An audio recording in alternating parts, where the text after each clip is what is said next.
it's time for the July President's Challenge. In fact, it's pretty late for the July President's Challenge. In fact, I even missed the July meeting because jet lag got the best of me. I was foolish enough to sit down for a few minutes before heading out to the meeting, and I slept right through. Fortunately, I'll be able to make up the challenge, and so let's see what it was. For July, face plate with a bead or cove. So basically face work with some kind of bead or cove on it. And I have my initials again, once again, next to this one. Now the reason I suggested this one, because a lot of people don't get enough practice doing beads and coves on face work, and it can be a little bit challenging. But I had suggested this before I had committed to doing President's Challenge videos, and so it didn't make for a really super great topic for a video, so I had to come up with something a little bit extra, something in addition to just a bead or a cove. So I looked around on the internet. First thing I had thought about is some kind of a platter. And I saw several platters online where they use the wide flat area on the rim to do some kind of carving or coloring. The problem is I'm not very good at coloring or carving, so I started thinking, is there something else that could give me the same sort of effect that I could do instead of coloring or carving? And so I kind of dipped into my experience with flat wood, and I thought, what about commercial veneer? Now if you have experience with flat wood, you may already be familiar with commercial veneer. It's essentially thin pieces of wood. A lot of times the most precious logs, the ones with the most figure and the most spectacular grain, end up at the veneer mill sliced into really thin veneers. And so the whole idea is usually in flat woodworking is you laminate this to some kind of substrate that way you can have some kind of nice figure on your furniture. But in the case of wood turning, we have that flat rim, and so we can put that veneer right on the rim and use that as our embellishment on the rim. Alright, so I've selected a piece of maple as my base wood for the platter. It's about 9 inches in diameter, so I should get just about a 9-inch platter out of this. And for mounting, I'm going to go ahead and use a screw chuck, but you have to be careful. This is just regular 3/4 inch stock, so I got to be careful not to go too deep with my my screw chuck hole. Otherwise, I'm going to have a hole in the bottom of my platter. And it kind of helps if you have batteries, fresh batteries in your drill. The interesting thing about screw chucks, surprisingly, a 1/4 inch to 3/8 of an inch is more than enough to hold this on. They're surprisingly, you wouldn't think they would hold that well, but they do. Now, if you're not comfortable with that, you can always go with a face plate. And what you want to do in that case is make sure that the screws only stick through as far as you want the depth of the bowl to be. Same thing with the screw chuck hole. You want that depth to be the indicator as we start to hollow this out. That will mark the depth of the bowl as well. I have a chuck that has a worm screw that goes with it. I'm going to be using that as my screw chuck. The problem here though is that my screw chuck sticks out about 3/4 of an inch, and that's too much. That'll go right through my workpiece. So I essentially just take a piece of 1/4 inch, this is MDF, as a spacer so that my screw chuck doesn't go so deep. And that 1/4 inch, 3/8 is more than enough to hold it pretty strong. Well, it seems I ate my words on that one. Usually the screw chuck works. That's the first time I didn't have it work, so I will fall back and use a faceplate.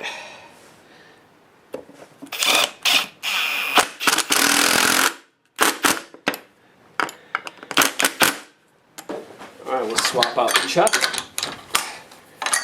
in favor of the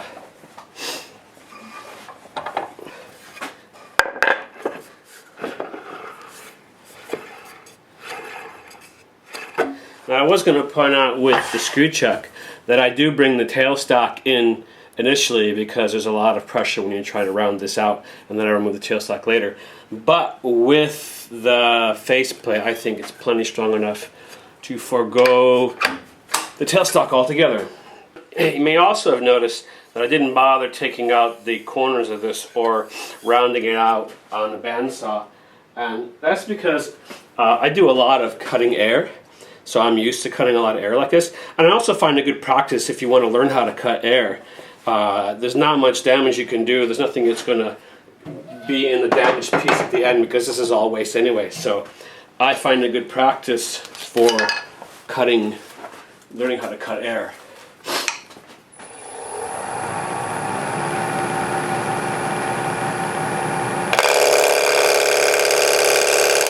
You see a lot of times with bowls, I'm just roughing them out. I'll just blow right off the end and I'll get a little tear out over here. But usually it's not an issue because I end up cleaning it up later on.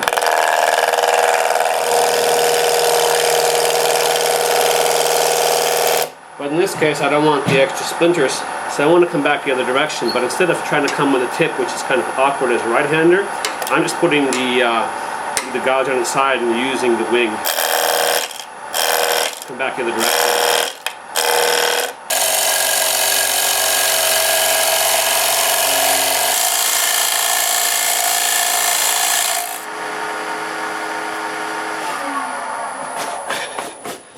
Alright, so I have the outside chewed up. Now I want to flatten this up a little bit.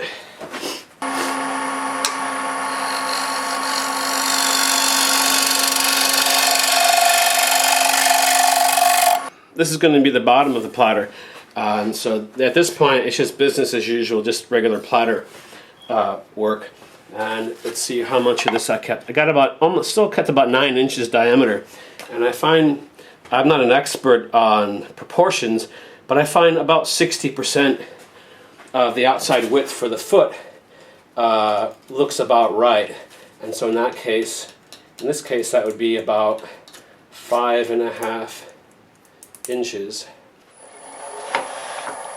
So I'll mark.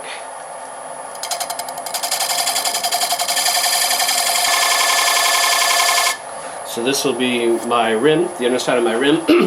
And then I'll also mark for, I was going to say tenon, the rebate. We're going to use the chuck in the spreading mode. Now a little tip I kind of figured out as I've been doing these is this area right here is the foot, and the width of the foot doesn't really matter that much once it's sitting on the table. And so if you're looking for a certain width on your underside of your rim but you're stuck with a certain size chuck, you can use the width of the foot to some extent to compensate for the fact that you may not have the ideal size chuck. So I'll go ahead and get started. I'm going to start working on the underside of the rim, and this is basically making a cove into side grain. So I have, just like we saw when in the previous videos, I can either come in with a tip and move around like this, or I can come in with the wing and rotate the tool and change my cutting angle as I get into side grain. And I kind of like doing that. It's more comfortable for me. So enter with the wing. That's giving me that wide cutting angle into that, because I'm actually going across end grain at that point. And as I go in the corner, now I'm cutting more into side grain.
Alright, that's pretty much it for the bottom. I went for an integrated a rebate for chucking it on the other side, meaning I'm just going to leave this in here permanently. Who knows, maybe later on I might want to remount it for finishing or some more sanding. But for now, we're going to swap it around.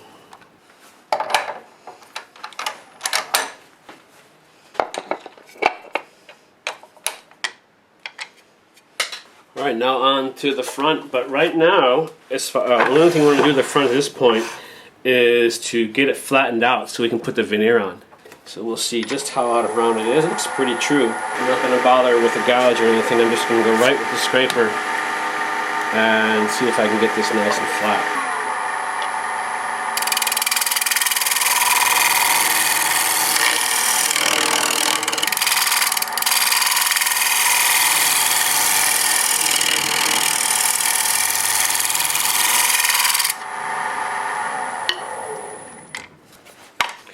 That looks flat enough. So I've been thumbing through my collection of veneer here, and I think I want to go with is a bit of this burl. I believe this is chestnut burl. That should look nice on the maple. So I place my platter right on the veneer, and I'll sketch it. Just draw around. And this stuff is so thin, you can just cut it out with scissors. I'm leaving it about 1/8 of an inch margin, just in case it slips around a little bit when I try to glue it up. Alright, time to glue the veneer to the platter. So I have a little bit of, this is neoprene shelf liner. You could use cork too. You want a little bit of cush just to make sure you get good contact with the veneer all the way around. And then a piece of wax paper, or you could use plastic to keep, you don't want the glue to squeeze through the veneer and stick to the neoprene or cork.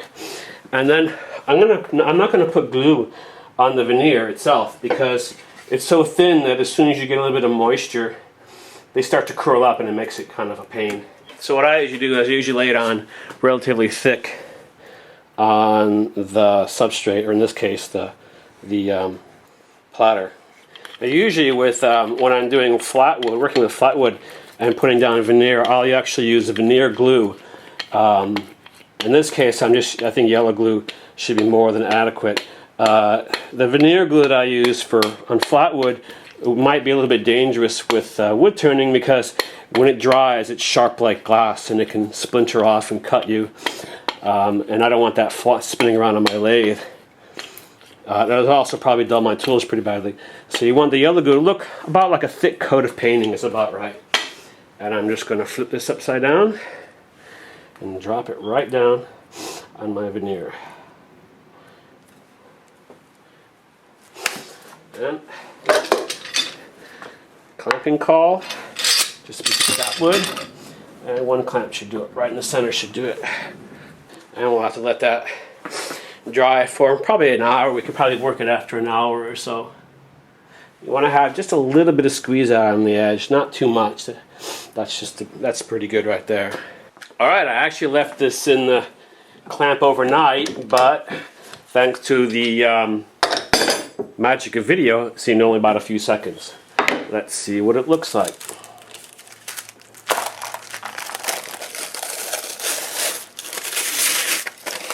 Now some veneers you'll find they're a little bit porous, so a lot of the glue will kind of squeeze out, but we can clean this up once it's back on the lathe. Alright, back onto the lathe. And hopefully it's spinning still fairly true. And when you go to cut through the veneer, it might be tempting to use some kind of scraping tool, but I find that a lot of veneers can be a little bit brittle and you'll get some chip out. So it's best to try to cut through with a cutting tool initially, like a gouge.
You can see I can still see the holes from the screws, so I still have to go a little bit deeper.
Alright, so my basic bowl section's done.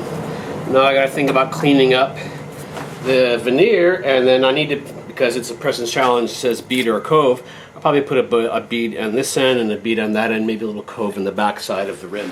And hopefully you can remove some material from the veneer. It's about a 32nd of an inch thick. So as long as it's fairly true still, you should be able to clean it up.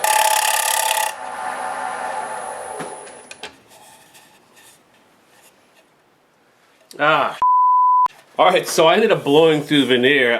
Turned out to be no big deal though, because I just cleaned up the surface, cut away the rest of the veneer, and glued a new one back on, so I can pick up where I left off. So what I have left, I want to put a bead on either side of the veneer, and that will act as not only an embellishment in and of itself, but it also gives a nice transition between the maple and the veneer.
Alright, there it is. I really like the way the chestnut burl contrasts with the maple. It needs a little bit more sanding. I think I'm going to go ahead and spray this with lacquer. But in the meantime, we can give it a little spritz of naphtha or mineral spirits and get an idea of what this is going to look like. And that's pretty cool right there. Alright, I'm really pleased with the way this one turned out. It's kind of a cool technique. The other thing is it's nice to be able to just get some 4/4 struck, usually 3/4 of an inch thick, to do this kind of project. A lot of times though you can't get wide enough boards that you want. But if you have experience with flat wood, you can always edge glue a couple of pieces together to get a wider piece. Now this is a relatively new technique for me, so I'm still trying to decide on some of the details. For instance, the way we did this platter, we put the veneer over the whole surface and then we cut the beads. So the beads end up being just slightly below, because the veneer does have some thickness. The beads end up being just below the surface of the veneer. Is that acceptable? Is that okay? Or would you rather have, as I did on this piece, I went through the whole effort of getting the beads taller than the veneer. That was a lot more work because I had to rough out the whole, I had to almost finish the platter, rough out the two beads, have the surface that the veneer is going on be nice and flat. Then I had to cut the veneer in almost a perfect donut to fit right in that spot. And then to glue it, I needed to make a clamping caul, basically a donut that would fit inside in order to be able to put pressure just on the veneer. A lot more work. Is it worth that little bit of a nuance, a little bit of a nicety, having the rim and the edge a little bit taller than the veneer?